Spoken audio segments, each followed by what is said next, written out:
بسم اللہ الرحمن الرحیم اللہم صلی علی سیدنا و مولانا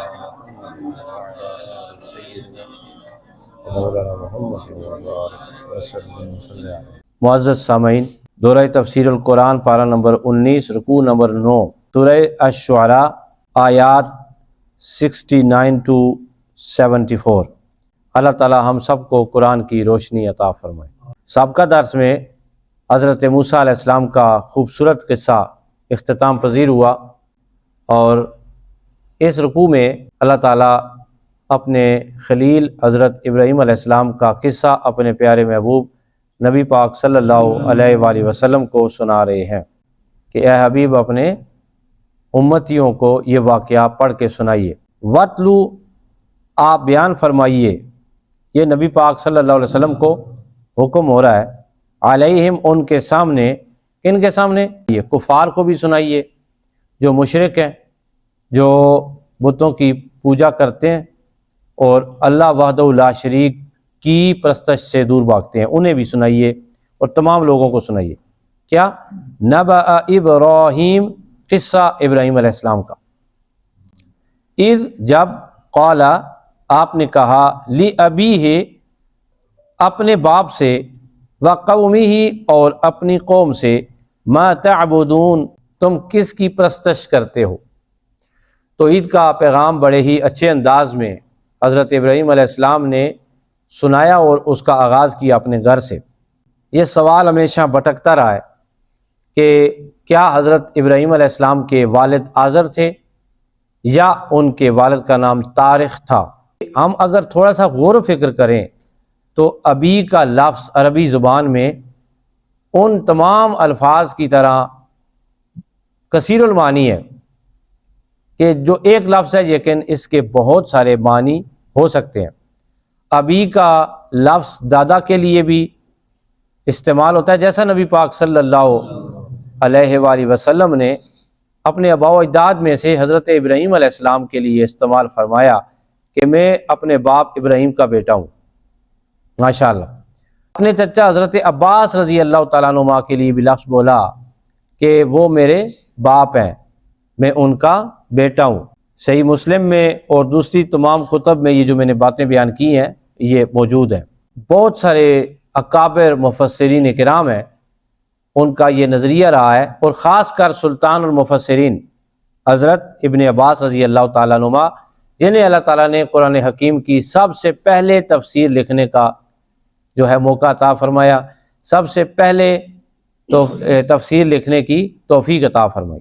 ان کے نزدیک بھی آپ فرماتے ہیں کہ حضرت ابراہیم علیہ السلام کے چچا کا نام آزر تھا جو کہ مشرک تھے، اور ان کے والد کا نام طارق تھا جو کہ موحد تھے، اور آپ کی والدہ محترمہ بھی موحدہ تھیں اور اللہ تعالیٰ کو مانتی تھیں ایک. کہ پھر قرآن مجید میں ابی کا لفظ کیوں استعمال ہوا ہے؟ تو مفسرین اکرام اس بات پہ متفق ہیں چونکہ آپ کو پرورش کا موقع آزر کے گھر میں ملا، تو اس لیے کنائے کے طور پہ، مجازی طور پہ ان کے والد کے لیے ابی کا لفظ استعمال ہوا. ربنا اغفر لی ولوالدی وللمؤمنین یوم یقوم الحساب، یہ حضرت ابراہیم علیہ السلام کی دعا ہے.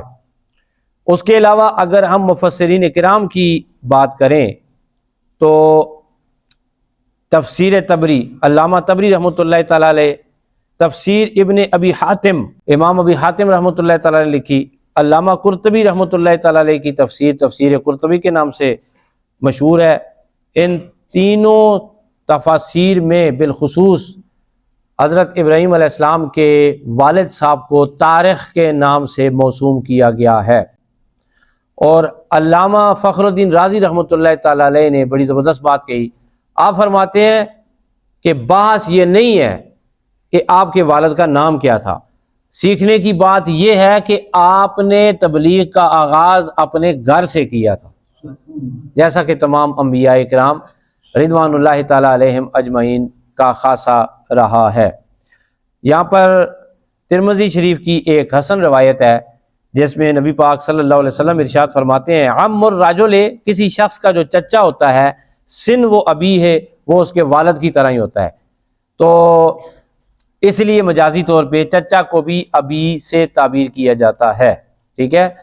تو اب ہم اس مختصر سی بات کے بعد اس نتیجے پر پہنچے ہیں کہ جس طرح عربی زبان کے بہت سارے الفاظ ہیں جن کے کثرت کے ساتھ معنی ہوتے ہیں، اسی طرح ابی کا لفظ بھی جو ہے وہ کیا ہے، بہت سارے معنی پر پورا پڑتا ہے، پورا آتا ہے، اور ہم ابی کا معنی یہاں پر کریں گے حضرت ابراہیم علیہ السلام کے چچا، حضرت ابراہیم علیہ السلام کے، یعنی کہ انہوں نے اپنے چچا سے کہا کہ آپ کیا کریں، اذ قال لابیہ، جب آپ نے اپنے چچا سے کہا، وقومہ، اور اپنی قوم سے، ما تعبدون، کس کی تم پرستش کرتے ہو، قالو، تو ان سب نے کہا، نعبد، ہم پوجتے ہیں، اصنامن، بتوں کو، فنظل لہا، اور ہم انہی کی پوجا میں ہر وقت لگے رہتے ہیں، عاکفین، منہمک ہو کر۔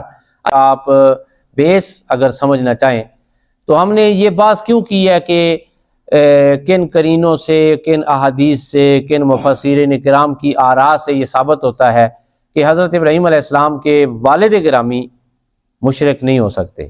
اصل میں نبی پاک صلی اللہ علیہ وسلم کی حدیث مبارکہ ہے، اور یہ صحیح حدیث ہے، اور مختلف کتب میں اس کو آپ دیکھ سکتے ہیں، جو صحیح سیاستہ میں بھی آقا علیہ السلام نے ارشاد فرمایا کہ میں پاک پشتوں میں سے ہو کر آیا ہوں۔ سبحان اللہ، کیا ہوا؟ میں پاک پشتوں میں سے ہو کر آیا ہوں۔ اسماعیل علیہ السلام کی اولاد سے نبی پاک صلی اللہ علیہ وسلم ہے، اسماعیل علیہ السلام اولاد ہیں ابراہیم علیہ السلام کی، اور ابراہیم علیہ السلام اگر مشرک کی اولاد ہیں، استغفر اللہ ربی من کل ذنب واتوب الیہ، تو پھر تو نبی پاک صلی اللہ علیہ وسلم کی یہ حدیث پھر صحیح نہیں ہے۔ حالانکہ نبی پاک صلی اللہ علیہ وسلم کی طرف ایسی بات منسوب کرنا بھی بہت بڑا گناہ ہے، کفر ہے، ٹھیک ہے۔ تو کہیں نہ کہیں ادب والے لوگ ادب کا راستہ تلاش کرتے ہیں۔ اب یہاں پہ دونوں طرف کی آراء موجود ہیں، دونوں طرف کی دلائل موجود ہیں، تو اب ایک طرف کے دلائل یہ کہتے ہیں کہ حضرت ابراہیم علیہ السلام کے والد کون تھے؟